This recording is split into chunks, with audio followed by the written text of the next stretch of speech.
We are your hosts. I am Jonathan Matthias Lassiter. And I'm Marquita Moten. So, who the hell are we? I don't know who I am today. I'm just playing. I am a master's level therapist with a degree in clinical mental health. I am a business owner of Crown to Soul Naturals, Alright. and I am very happy to be here. Yeah. Yes, I am also very happy to be here. And because, we could not have made it, but Okay. the Lord allowed me to be in the number one more time. One more time.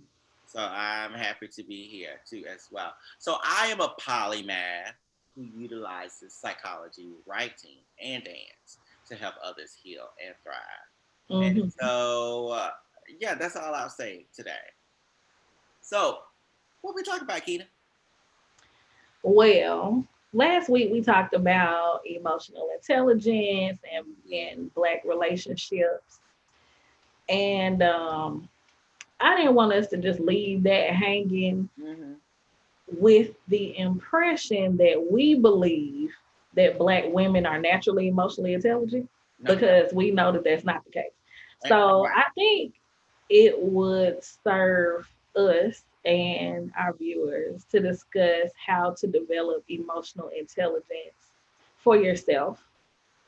And I think doing that will kind of reach other areas as needed. So if you're emotionally intelligent within yourself, then you'll bring that to your relationships with your partners and with your children. Exactly. So that's Exactly. what I think. Exactly. Because again, as you said, no one is inherently emotionally intelligent, right? Society may socialize us in certain ways so that we're more expressive of emotions, but Hmm. no one is inherently emotionally intelligent. And I mean, because let's not forget, there are Black women who are raising the emotionally intelligent Black boys who become Right. emotionally unintelligent Black men, right? Mhm. So it starts somewhere. So tell me about how you deal with emotional intelligence development in your sessions with your clients. With clients. Basically, I don't let them get away with shallow responses to anything. So, what I mean by that is when we do check ins, if they tell me how they were feeling um, in a certain situation, then I ask them, what about that situation made you feel that way? Mm-hmm. So, then we talk a little bit about that. Or what I like to do really is ask them, I like to help them get to what message they received from that experience. And the way I do that is first we talk about the feeling. We talk about what happened that led up to that feeling. And then we talk about what conversation they had in their minds after the situation. So it's like situation, what you said to yourself, and then how you feel. Because we know nobody can make anybody feel any kind of way. Exactly. Exactly. Um, So that's kind of how I do it to get them to go a little bit deeper than just saying, "Oh, I had a bad day." What was bad about the day? What happened before the day was bad? What conversation did you have in your head that facilitated the bad feeling? Mm-hmm. And then once they identify that, then we can identify what the feeling actually is. Because bad is like a loaded, but also shallow feeling to identify. Yeah. It doesn't mean anything. Right.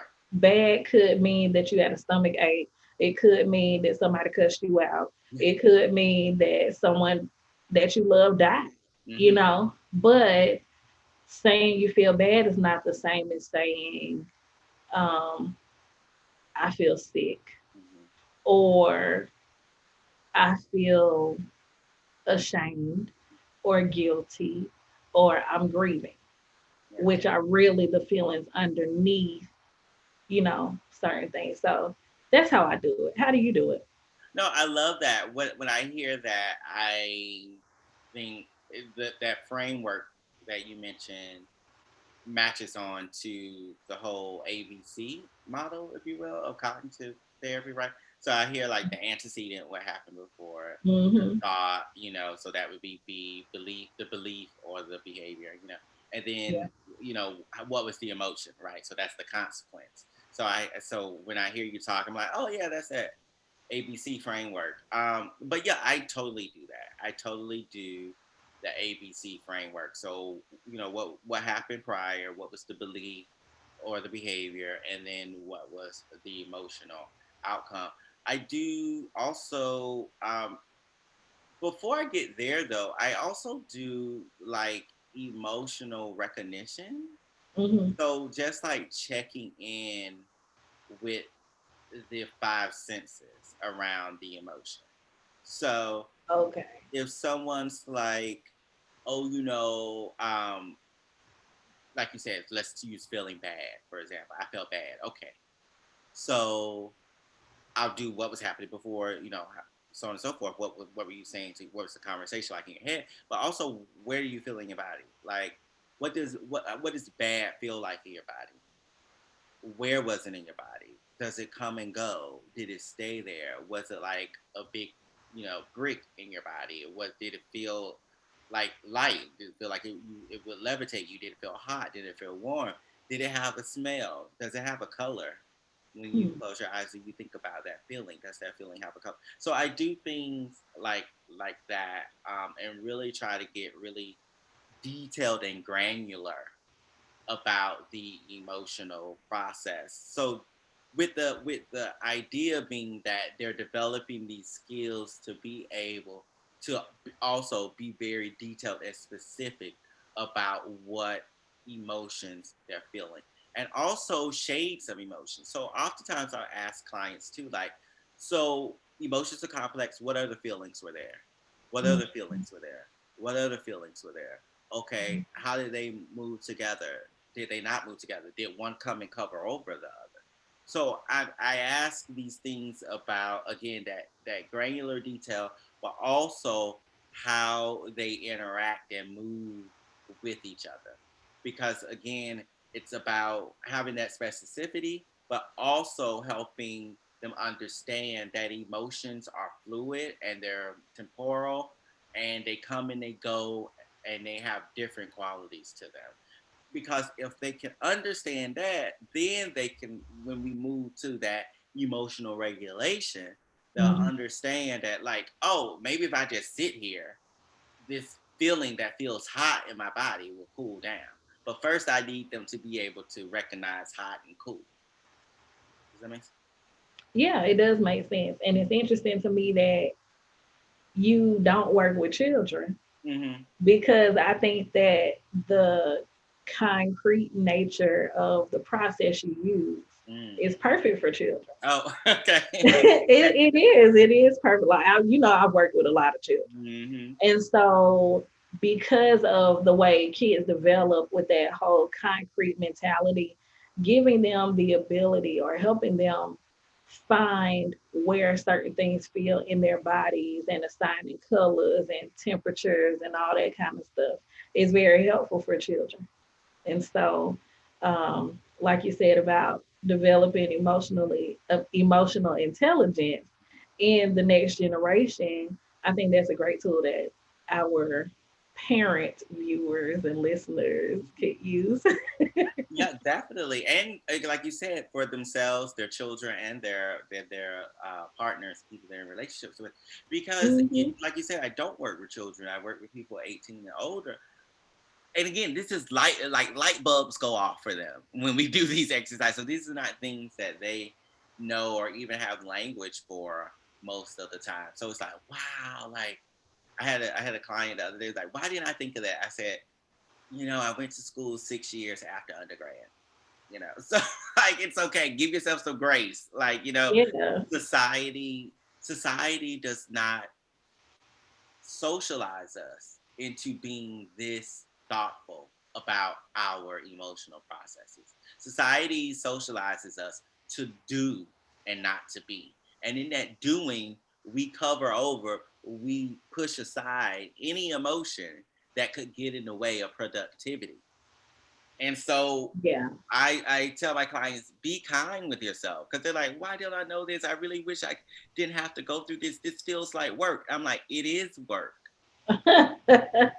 Yeah. Yeah. But you know what? That's a whole word right there. When you said society grooms us to do and not be, Mm-hmm. the process of being is something that I have had to learn Mm-hmm. and that I still have to talk to myself about every day because we are trained to do. We Yeah. were taught, from very early ages how to do the process of life. But from a spiritual perspective, life is about being Yes. and recognizing that in the act of being, everything flows to you naturally because that is how the creator, that's how God designed life to flow, Yep. which is also why this whole process of doing is so uncomfortable for so many people and why you can't get to being from doing. Woo! Say that again for the people in the back. Say it one more time. You can't get Mm-hmm. to being Mm-hmm. from doing. All right. Now we're gonna pass the plate. Like, no, you said, now that is, whoo, child, that is a word. Okay. You can't get to being by doing, and so many people are trying to get to being by doing. And that's Hmm. why no matter how much they do, no matter how much they accomplish, no matter how much they get, they are never happy. They Yeah, are never content. They never find peace, yeah, because the peace is in the being, yeah. not the doing.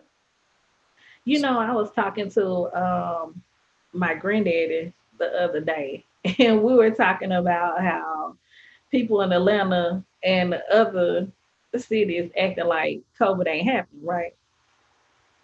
And all the people traveling or whatnot.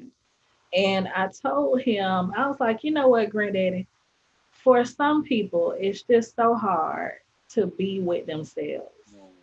And having been forced to be with ourselves throughout this pandemic, some people just had enough and they can't take it.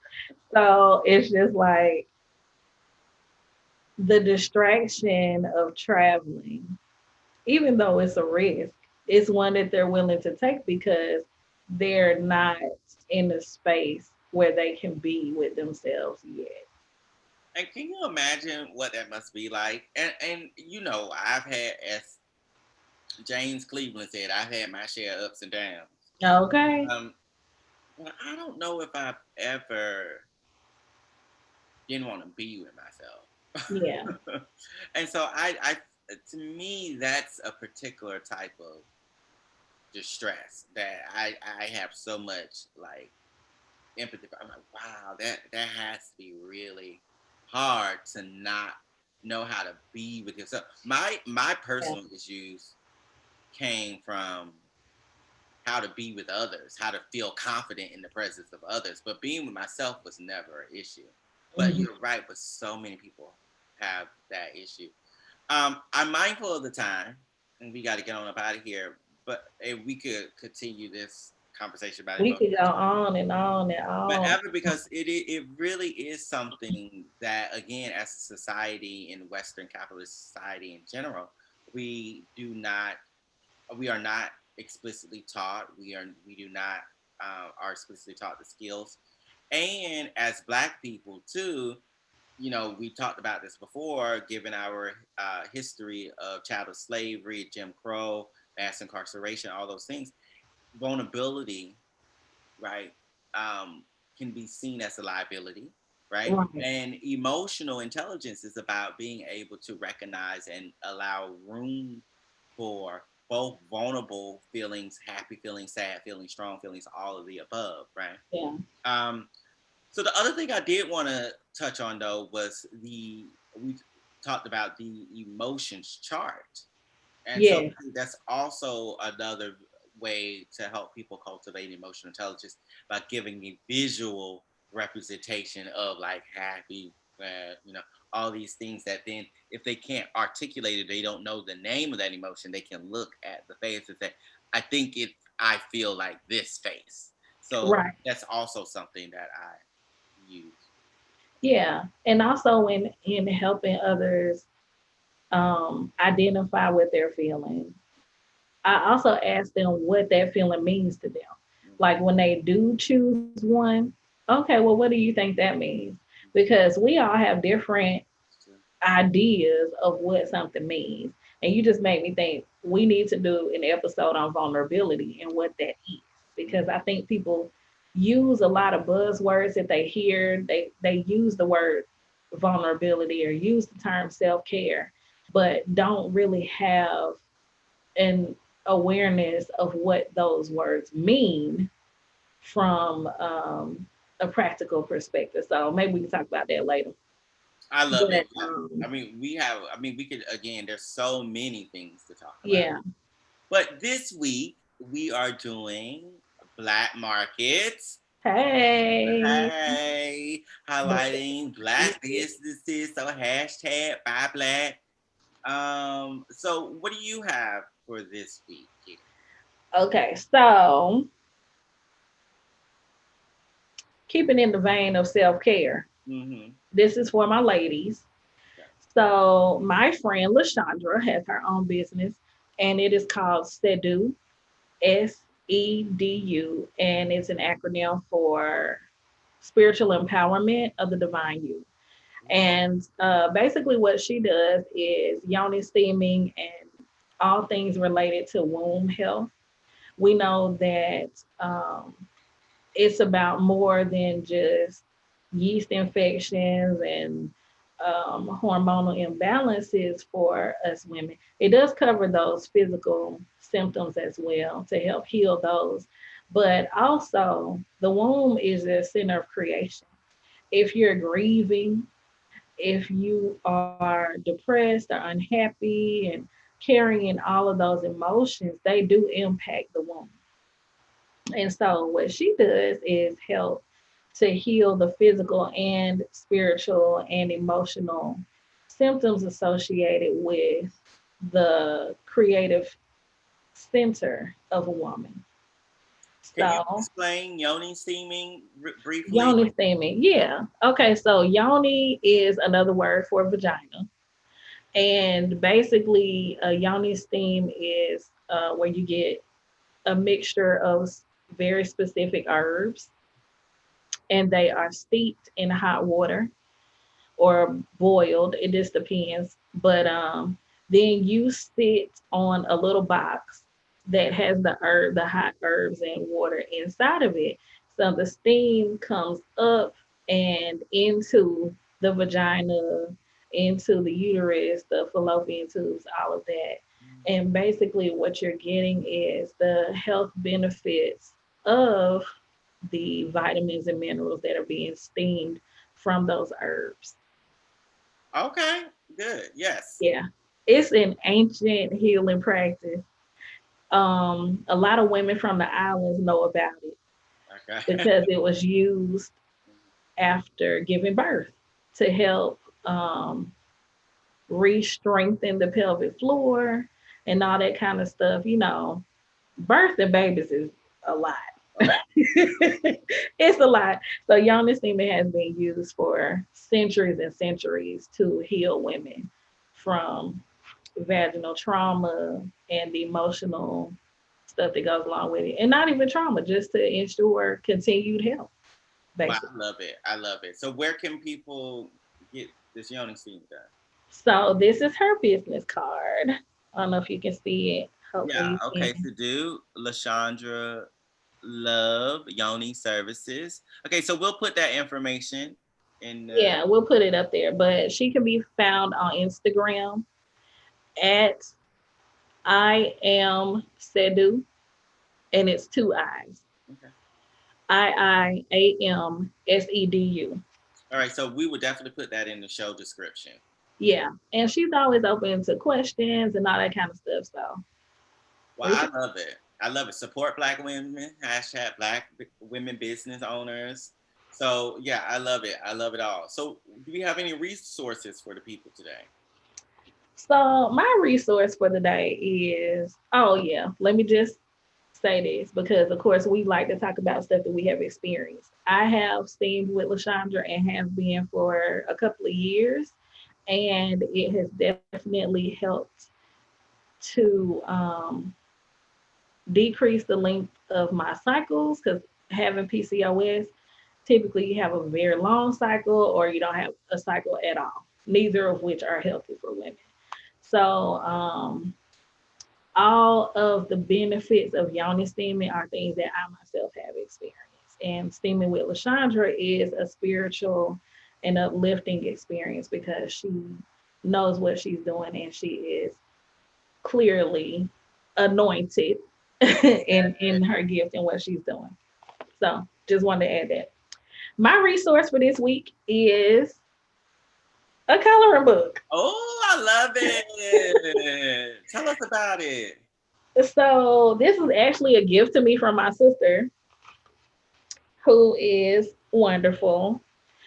And what I would do is like do my evening prayer and or meditation or whatever. Turn on whatever music I want to hear, and then just lay in the bed and color. And it is so relaxing. These are mandalas, so there's like really complicated ones, and then there are some with like a larger print that are um, This is not gorgeous. quite as detailed, but I would just lay in You've the done bed. all of these. These are your color designs. Yeah, I colored all of these.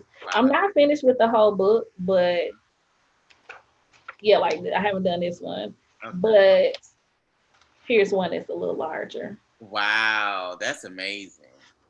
And I just find it to be so meditative and it's just relaxing and it really does take you back to the fun times as a child coloring and just letting your mind wander and just really being in the mode of being like we talked about earlier. I love it. I'm gonna have to So get me one of those. color therapy. They I have these at like TJ Maxx. Of course, Hobby Lobby has everything.